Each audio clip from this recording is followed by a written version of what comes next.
Europe 1 Soir. L'heure du duel que vous allez arbitrer, Nicolas Poincaré en studio, Claude Veil du Nouvel Observateur face à Alexis Brézé du Figaro Magazine. Et revoici l'affaire DSK qui refait parler d'elle avec les théories et les questions du journaliste américain Edward Epstein. Cette affaire DSK, Alexis Brézé et Claude Veil, qui vous a permis de vendre beaucoup de journaux depuis le mois de mai dernier. Les affaires reprennent, Alexis Brézé? Il faut dire que ça nous manquait effectivement. Enfin là, en l'occurrence... On se dit quand on regarde ce feuilleton que la ficelle est énorme. Enfin, c'est plus une ficelle, c'est un câble de marine. Résumons la situation. Ça fait 3 semaines que, plus longtemps d'ailleurs, au moins un mois, que des révélations après révélations sur l'affaire du Carlton à câble DSK. Première étape, les défenseurs de DSK et d'Anne Sinclair attaquent les journaux, le Figaro, l'Express, le Nouvel Obs aussi, je crois, annoncent qu'ils attaqueront les journaux, histoire d'arrêter, de faire en sorte que les journaux arrêtent de parler de ce qui les dérange. Première étape.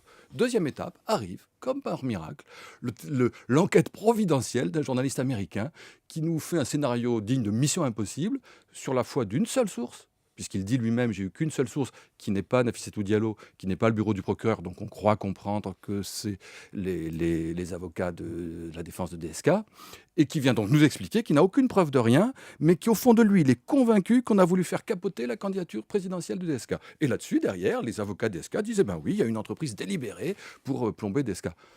Et le plus beau, c'est qu'il y a des gens, enfin, en tout cas dans les médias, qui depuis 3 jours moulinent et remoulinent sur cette histoire. Moi, je réponds à la question qu'on m'a posée, cher Claude. Donc, mais vous allez le faire aussi, j'en suis sûr. De toutes les questions, Alexis Brézé, qui sont posées par ce journaliste américain, il n'y en a aucune qui vous interpelle. Pipo et Pipo, vous dites. On va les reprendre. Ouais. Premier point. Nafissatou Diallo a nettoyé la chambre d'à côté. C'est sûr que pour une femme de ménage, c'est étonnant. Je vous rappelle qu'au début de l'affaire, on nous avait dit qu'il y avait un signe du complot indubitable, elle n'avait nettoyé que la chambre de DSK. Maintenant, le fait qu'elle ait nettoyé la chambre d'à côté, c'est un complot. Deuxième point, on n'a pas retrouvé le portable de DSK. Ah, il l'a perdu. Oui. Et ça prouve quoi? Ah si, j'oubliais ça, parce que ça, c'est quand même formidable. Une amie de DSK à l'UMP, car DSK a des amis UMP aussi, l'a prévenu que ce portable, paraît-il, aurait été sur écoute. Donc il l'a perdu, et donc ça prouve qu'il y a un grand complot contre DSK.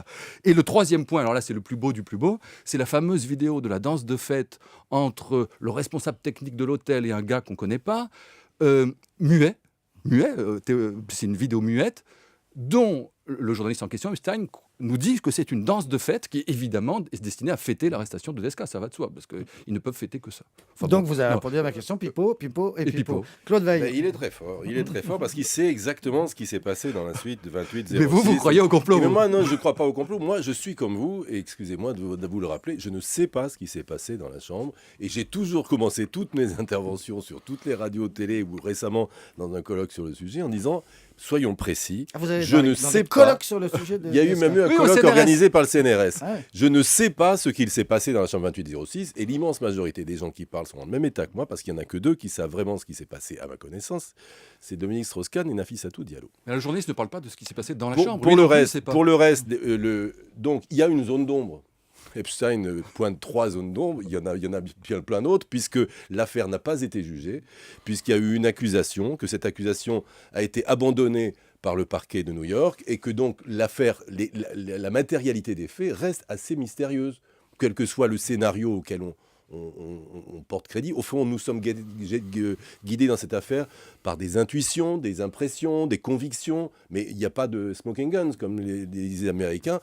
On ne peut avoir que des convictions versatiles même, parce qu'on a bien vu comme l'opinion, comme la classe politique, comme tout le monde dans les premières semaines a évolué. Donc là, évidemment, ce coup de théâtre est quelque chose de surjoué et d'artificiel. Epstein n'apporte pas d'éléments probants définitifs en faveur de la théorie du complot. Mais, moi je suis comme tout le monde. S'il y a une vidéo... Ça m'intéresse de la voir. La vidéo des je ne sais pas, est-ce qu'elle existe ou pas, ouais. J'en sais rien. Accor a dit qu'elle n'existait pas, maintenant on dit qu'elle existe, mais que ça fait 8 secondes et pas 4 minutes, j'en sais rien. Je suis comme Brézé, je suis moins péremptoire que Brézé parce que moi je reconnais que j'en sais rien. Ah mais moi j'ai pas dit que je savais ce qui s'était passé. Deuxièmement, la chambre 2820. Alors on voit bien ce que suggère Epstein, c'est qu'elle allait prendre ses ordres, qu'elle était un agent en mission, qu'elle allait prendre ses ordres auprès de son chef de commando et qu'après elle est allée lui rendre compte, ça y est patron, ma mission accomplie. J'ai un peu de mal avec cette version pour être honnête, mais être dans la chambre 2820 de l'hôtel Sofitel Manhattan le jour où Dominique Strauss-Kahn est impliqué dans cette affaire, ça ne constitue pas un élément délictuel. Donc, il n'y a pas de secret professionnel en matière d'hôtellerie. Que l'hôtel dise qui était là et à quelle heure il est parti. On fait des secrets de polichinelle. Et, du coup, on alimente les machines à rumeurs, etc.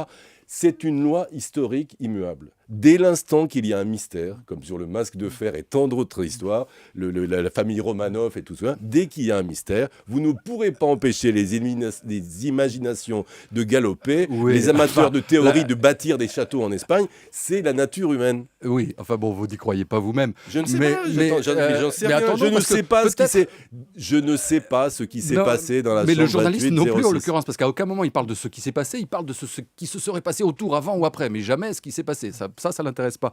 Mais attendons, parce que c'est vrai, après tout, on va peut-être découvrir d'autres complots. On n'est qu'au début. Peut-être que Dodo la Saumure est un agent de l'UMP. Peut-être que BA je voudrais juste dire une chose, sans paraître cautionner le travail d'Epstein, qui est, comme vous, me paraît lacunaire. Voilà, c'est le mot, très lacunaire.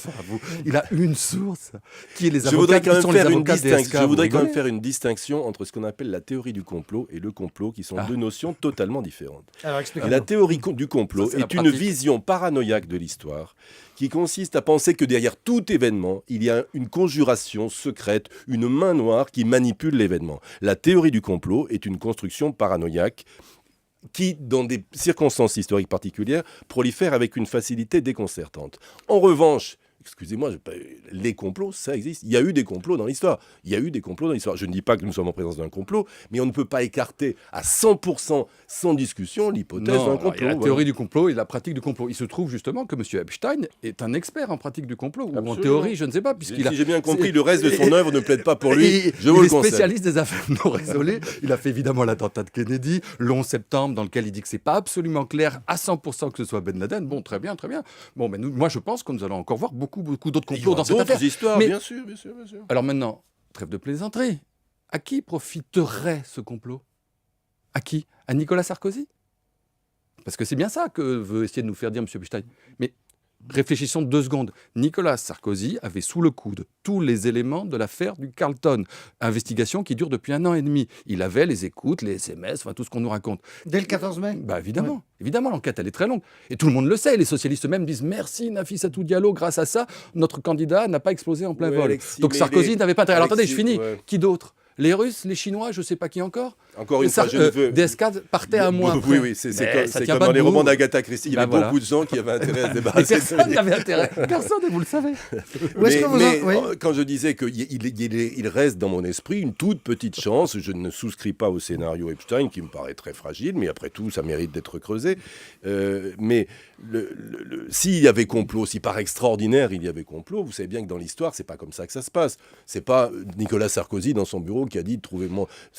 Il peut y avoir des barbouzeries minables montées dans une arrière-salle de bistrot enfumée par trois demi-sels et des ratés. Ça existe dans l'histoire. Ça existe. Personnel entre le groupe Sofitel Accor et Dominique Strauss-Kahn, on fera croire ça à personne. Enfin, tout ça est une blague gigantesque. Ne me faites pas dire ce que je n'ai pas dit. Où est-ce que vous en êtes les uns et les autres judiciairement avec Dominique Strauss-Kahn ? Donc il a annoncé une plainte contre le Nouvel Observateur, Claude Veil ? On attend l'assignation. Qu'est-ce qu'il vous reproche d'avoir parlé d'une rencontre sexuelle à la hussarde ? Non, c'était ça la phrase ? Non, c'était pas sur cet article-là qui vous a beaucoup marqué.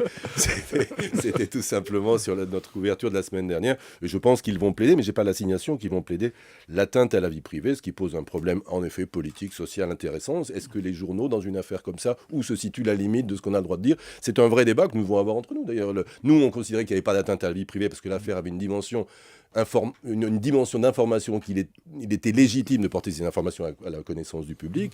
Maintenant, si le tribunal est saisi, il tranchera. Et vous, au Figaro, Alexis Brézé ? Je ne suis pas au courant des derniers épisodes, mais enfin, je crois que la semaine dernière, l'assignation n'était toujours pas parvenue. Donc, même chose, nous verrons bien.